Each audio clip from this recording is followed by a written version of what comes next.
Hello everyone, welcome back to the channel. I hope मेरे सारे बच्चे बिल्कुल ठीक होंगे। तो चलिए अब जल्दी से शुरू करते हैं लेक्चर नंबर 10। ओके, इस लेक्चर में होगा हम पढ़ेंगे रेंट पेड और पेएबल टू पार्टनर क्या होता है और उसका क्या अकाउंटिंग ट्रीटमेंट है। ठीक है, फिर इसी के बेस पर इलस्ट्रेशन नंबर 7 होगा टीएस गरेवाल वॉल्यूम 1 का। ओके, फिर हम पढ़ेंगे मैनेजर की कमीशन कैसे कैलकुलेट करते हैं। ये तीनों चीजें इस वीडियोस में पढ़ी जाएंगी और इनके बेसिस पर एमसीक्यूज और शॉर्ट क्वेश्चंस होंगे, वो नेक्स्ट वीडियो में आएंगे, तो वो देखना ना भूलें। तो जल्दी से अपने कॉपी पेन निकाल लीजिए और हम शुरू करते हैं।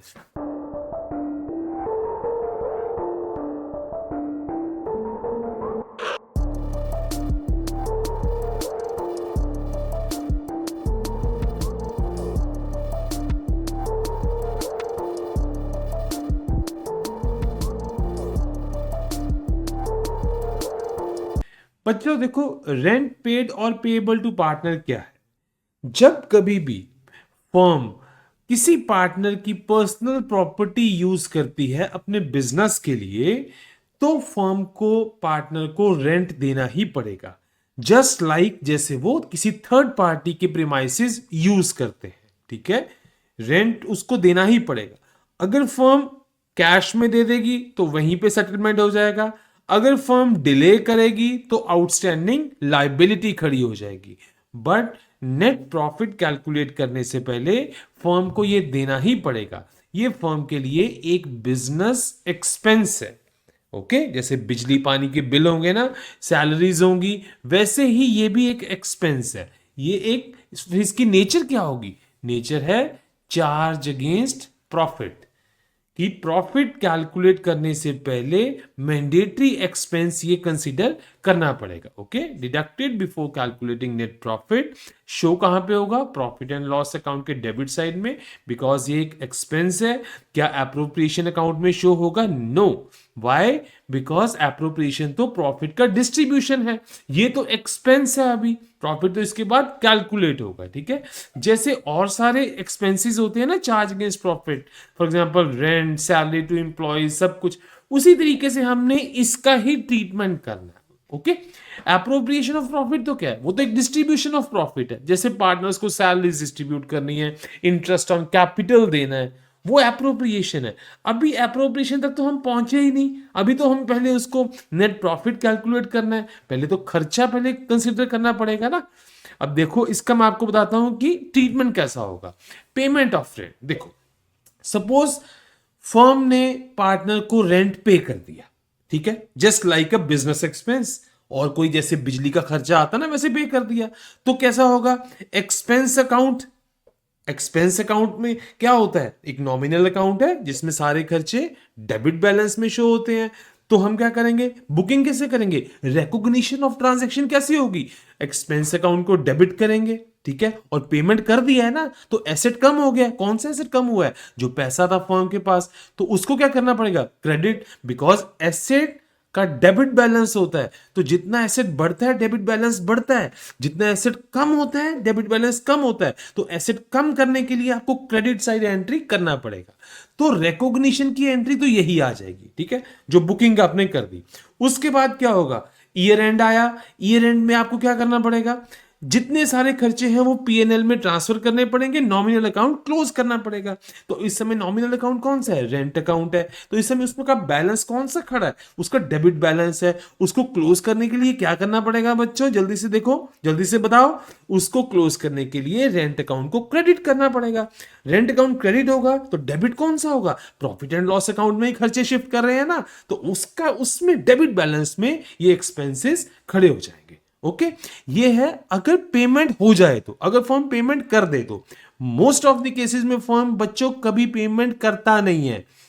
फर्म और पार्टनर के बीच में बच्चों हमेशा याद रख लो, उधारी चलती है।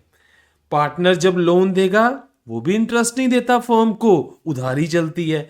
जब फर्म पार्टनर को लोन देती है वो भी कभी इंटरेस्ट नहीं देती, उधारी चलती है। अब इसी केस में भी जितनी फर्म और पार्टनर के बीच में ट्रांजैक्शंस हैं ये उधार में चलती रहती हैं। ठीक है, मोस्टली देखो ये कोई लॉ नहीं है, बट प्रैक्टिकली ये उधार में चलती रहती है, ठीक है। अब देखो प्रैक्टिकल केस देखते हैं कि रेंट मोस्टली नहीं पे होगा। नहीं पे होगा तो क्या होगा, आउटस्टैंडिंग लाइबिलिटी खड़ी हो जाएगी ना। नॉमिनल अकाउंट में तो डेबिट बैलेंस में शो होगा, मतलब ये रेंट, ये एक एक्सपेंस अकाउंट है, इसका तो डेबिट बैलेंस ही रहेगा, ठीक है। एक हम आउटस्टैंडिंग लायबिलिटी के लिए अकाउंट एक ओपन करेंगे, रेंट पेएबल अकाउंट, ठीक है। ये कल को ये क्लोज नहीं होगा जब तक पेमेंट नहीं होगी, ये बैलेंस शीट में रिफ्लेक्ट करेगा। कौन सी साइड, लायबिलिटी साइड। लायबिलिटी क्या होती है, क्रेडिटर्स क्रेडिट बैलेंस, है ना। तो ये credit balance liability side stand करता रहेगा, ठीक है। अब बुकिंग एंट्री तो ये होगी, एक्सपेंस रिकॉग्निशन तो ये हो गया। कल को सारे एक्सपेंसेस को चाहे फर्म ने पेमेंट करा चाहे नहीं करा, प्रॉफिट एंड लॉस में तो शो करना पड़ेगा ना। क्यों, मैचिंग प्रिंसिपल क्या कहता है कि इस साल का खर्चा जितना हुआ है वो आपको प्रॉफिट एंड लॉस में शो करना पड़ेगा, इस साल की इनकम शो करनी पड़ेगी, चाहे पेमेंट हुआ चाहे नहीं हुआ। चाहे फर्म ने पेमेंट नहीं करा, खर्चा शो होगा। तो प्रॉफिट एंड लॉस अकाउंट में कौन सी साइड, डेबिट साइड, बिकॉज जितने एक्सपेंसेस हैं वो डेबिट साइड ही शो होते हैं, ठीक है। तो रेंट अकाउंट जो कि नॉमिनल अकाउंट था वो हमने कर दिया क्लोज। अब देखो बच्चों ये क्लोज हो गया, ये इसमें खर्चा ट्रांसफर हो गया। रेंट पेबल में क्रेडिट बैलेंस अभी भी स्टैंड कर रहा है, ये बैलेंस शीट में लाइबिलिटी साइड हमेशा शो होता रहेगा, ओके। अब देखो की टेकअवेज, यहां से आपने सीखा क्या, rent to partner charge against profit है, चाहे फर्म प्रॉफिट में हो चाहे लॉस में हो, ये पे होगा ही होगा। अगर इमीडिएटली पेमेंट भी हो सकती है, बाद में भी हो सकती है, ठीक है। बाद में करोगे तो लाइबिलिटी स्टैंड करेगी, ठीक है। इस साल का खर्चा है ये, प्रॉफिट एंड लॉस में शो करना पड़ेगा। मैचिंग प्रिंसिपल याद रखना है बच्चों, मैचिंग प्रिंसिपल क्या कहता है, इस साल के खर्चे इस साल की इनकम आपको प्रॉफिट एंड लॉस में शो करनी है, आपको रिकॉर्ड करनी ही करनी है, ओके। कैन बी पेड और पेएबल, यस फर्म पे कर भी सकती है, फर्म उधार भी कर सकती है। मोस्ट ऑफ द केसेस में उधारी ही चलती है, ठीक है। रिड्यूसेस, जब कोई खर्चा आएगा फर्म का प्रॉफिट रिड्यूस हो जाएगा।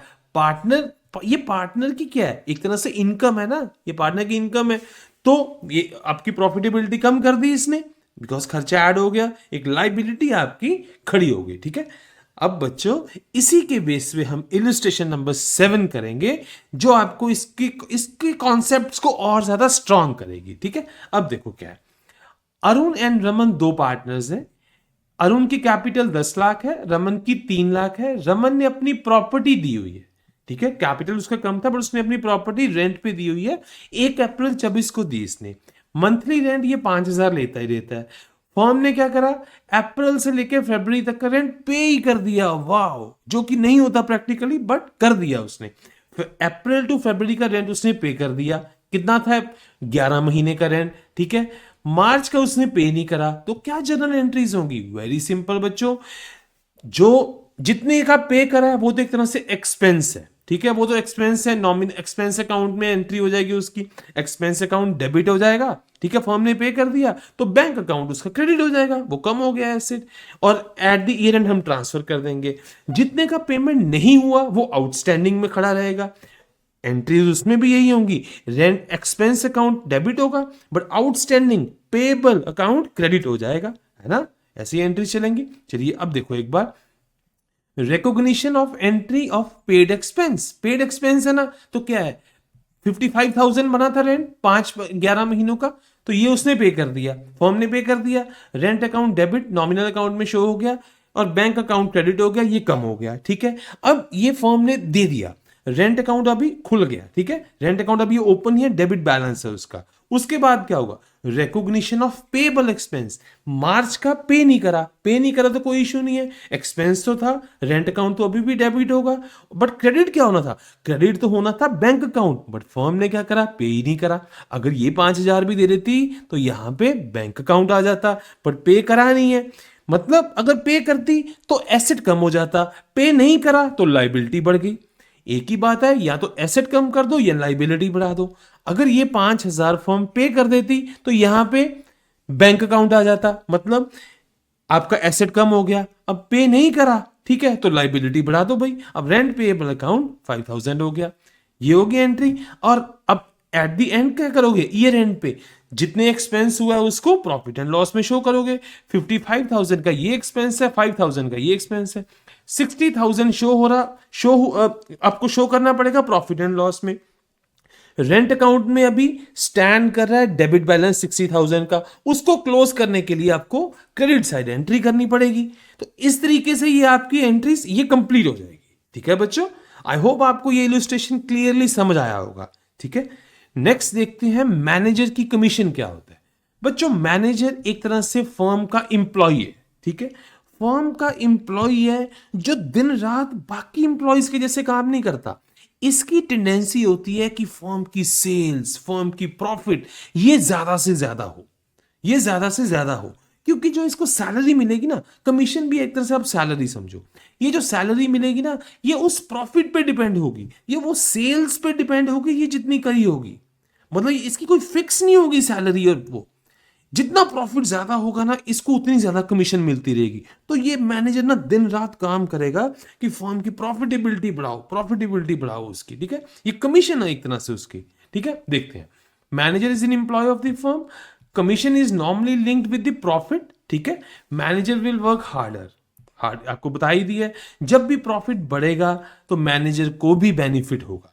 इसी कारण मैनेजर को मोटिवेशन मिलेगा कि वो ज्यादा से ज्यादा परफॉर्मेंस दे अपनी, जितनी ज्यादा प्रॉफिटेबिलिटी होगी मैनेजर को उतने ज्यादा पैसे मिलेंगे। ओके, अब देखो आगे क्या है। मैनेजर की जो कमीशन है ये किस पे डिपेंड करेगी, प्रॉफिट एंड सेल्स पर। कितनी माल बिका, कितना सर्विसेज बिकी, जो बिजनेस का नेचर है बेसिकली। अगर गुड्स की डिलीवरी कर रहा है तो माल बिका, सर्विसेज की कर रहा है तो सेल्स कितनी, सर्विसेज कितनी डिलीवर करी।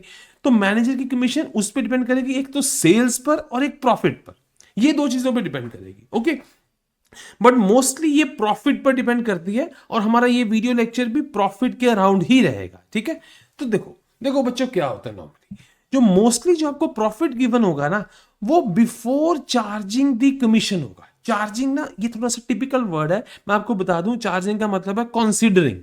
मतलब हमेशा आपको ऐसा दिखा होगा, फॉर एग्जाम्पल सपोज 1 लाख का फर्म को प्रॉफिट हुआ, ठीक है, अभी इसमें मैनेजर की कमीशन हमने कंसिडर करी नहीं है।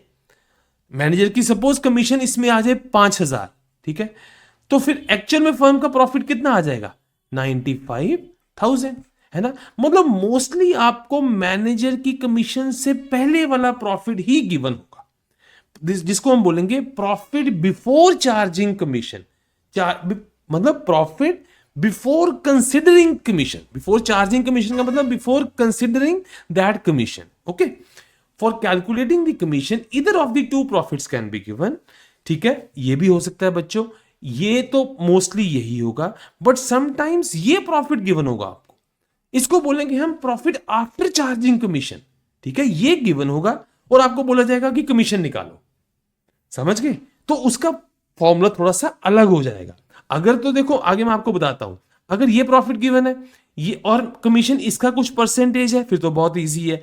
अब अगर आपको ये प्रॉफिट दे दिया जाए, ठीक है, आपको बोला जाए कि जो कमीशन है वो इसका कुछ परसेंटेज है, वो मैं आगे आपको बताता हूं। ठीक है, तो कमीशन क्या आ गया, फिर यहां से आपको पता लग गया ये एक तरह से इनडायरेक्ट एक्सपेंस है, प्रॉफिट एंड लॉस में शो होगा। ये चार्ज अगेंस्ट प्रॉफिट है, इट इज मैंडेटरी, ये शो करना ही पड़ेगा। ठीक है, चाहे फर्म लॉस में है चाहे प्रॉफिट में है, ये रिफ्लेक्ट करेगा ही करेगा प्रॉफिट एंड लॉस में।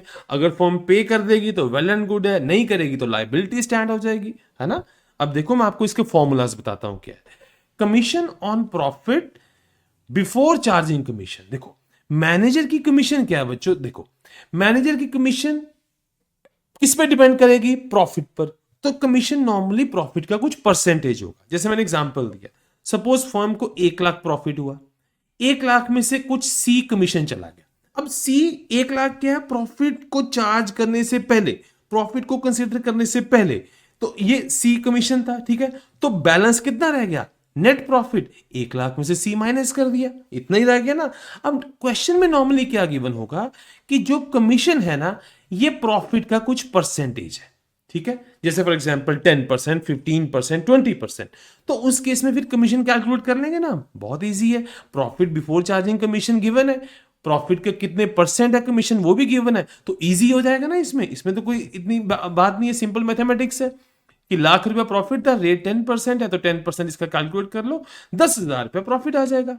ये बच्चों ये डायग्राम मैंने बनाया है बहुत इजी करने के लिए, ताकि आपको क्लैरिटी मिले कि 1 लाख बिफोर चार्जिंग प्रॉफिट था, सी कमीशन में चला गया और बचा कितना, 1 लाख माइनस सी रह गया। ठीक है, ये नेट प्रॉफिट है जो कि पार्टनर्स के बीच में डिस्ट्रीब्यूट होगा, जो कि profit and loss appropriation account में चला जाएगा। ठीक है, आगे देखो बच्चों, एक और है, कभी कभार जो कमीशन है वो दी होती है प्रॉफिट आफ्टर चार्जिंग कमीशन पे। ठीक है, इसमें सीधा सीधा नहीं लगेगा। फॉर एग्जांपल ये देखो, suppose after charging commission profit है 1 लाख। ठीक है, आपको बोल दिया है कि जो कमीशन होगी ना वो उसका परसेंटेज है। ठीक है, मतलब जो कमीशन चार्ज करने के बाद प्रॉफिट निकला, जो कमीशन है वो उसका परसेंटेज है।